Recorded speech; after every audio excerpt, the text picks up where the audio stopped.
कार्यक्रम के अंतर्गत जो हमारे विद्यार्थी सीखते हैं, यानी कि वो बना के खुद से आज सुबह से खेतों में गए, खेतों में जाके वो टमाटर तोड़ के वहाँ से ले आए। टमाटर तोड़ के लाने के बाद उसको धो के सारी प्रोसेसिंग की जो विधि व्यवस्था। गुड़लगतनी समाचार बटुए डुमरांव से रिपोर्टर बानी सुमित पांडे जी। खबर के हेडलाइन सुनी। डुमरांव कृषि कॉलेज के छात्र के द्वारा बनावल जा रहल बा स्वादिष्ट टोमेटो सॉस। 1 लीटर के कीमत 150 रुपया कई गई बा तय। खबर का बटुए विस्तार से जानी। डुमरांव कृषि महाविद्यालय छात्र के द्वारा एक्सपीरियंस वर्क के तहत टोमेटो सॉस के निर्माण कइल जाता, यानी कि टमाटर के सॉस बनावल जा रहल बा। अंतिम वर्ष के 20 गो छात्र के द्वारा ई कॉलेज कैंपस में ही काम कइल जाता। एकर देख रेख कॉलेज के प्रभारी प्रधानाध्यापक आ अन्य अध्यापक के द्वारा कइल जाता।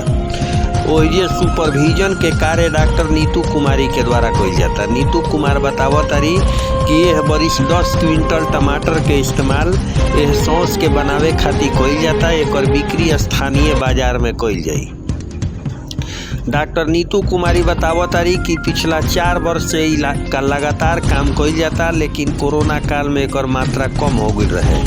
लेकिन अब जीवन पटरी पर आ गईला के बाद पुनः एकर मात्रा बढ़ा दिहल गईल बा। महाविद्यालय के असिस्टेंट प्रोफेसर पवन शुक्ला बतैनी कि बाजार में बिक्री के बाद महाविद्यालय के द्वारा लागत मूल्य छात्र से लिहल जाई या जवन भी लाभ बिक्री से होई उ छात्र में बांट दिहल जाई।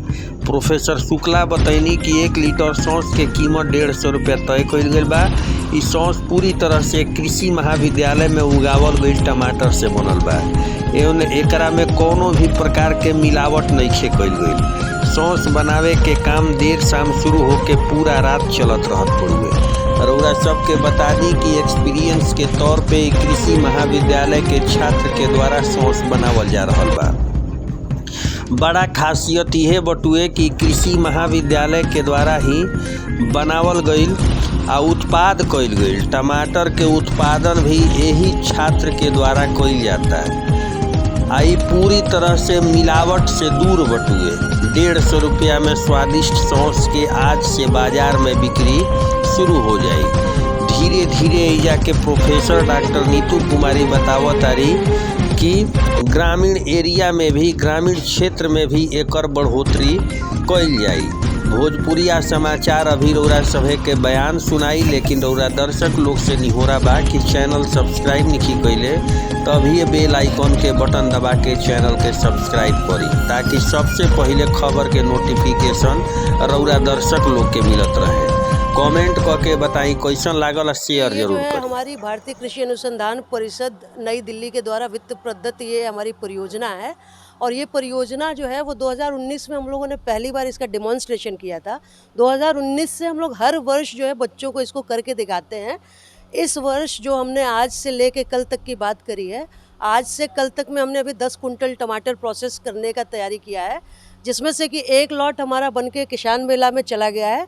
दूसरा लॉट 10 कुंटल हम लोग तैयार कर रहे हैं। जैसे ही ये हमारे विद्यार्थी इसको बेच लेंगे, इसके बाद हम फिर उसकी बिक्री को देखते हुए बाज़ार के हिसाब से फिर हम तय करेंगे कि हमें और कितनी प्रोसेसिंग करनी है। इसकी जो बेसिक चीज़ है वो हम बताना यहाँ ये चाहेंगे कि अनुभवजन्य अध्ययन कार्यक्रम के अंतर्गत जो हमारे विद्यार्थी सीखते हैं, यानी कि वो बना के खुद से आज सुबह से खेतों में गए, खेतों में जाके वो टमाटर तोड़ के वहाँ से ले आए। टमाटर तोड़ के लाने के बाद उसको धो के सारी प्रोसेसिंग की जो विधि व्यवस्था है, हमारा जो टेक्निकल है और हमारी देख रेख में, वो खुद से कर रहे हैं। यहाँ कोई लेबर नहीं इन्वॉल्व है। और इस वजह से जो रियल टेस्ट होता है बच्चों को कि काम करने का या मेहनत का क्या सबक होता है, वो हमारे विद्यार्थी यहाँ हर प्रकार से सीखते हैं।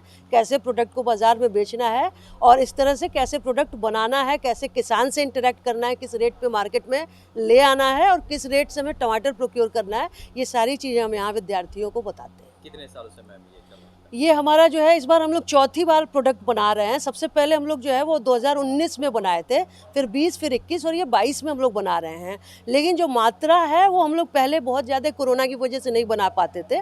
इस बार हम पहली बार 10 कुंटल का अभी प्रोसेस करा रहे हैं। जैसे ही हमारा बिक जाएगा फिर हम दूसरा लॉट फिर तैयार कराएंगे। क्या परिचय है मैडम? मैं डॉक्टर नीतू कुमारी यहाँ पे जो है वो सहायक प्राध्यापिका के रूप में यहाँ पे उद्यान विभाग में कार्यान्वित हूँ।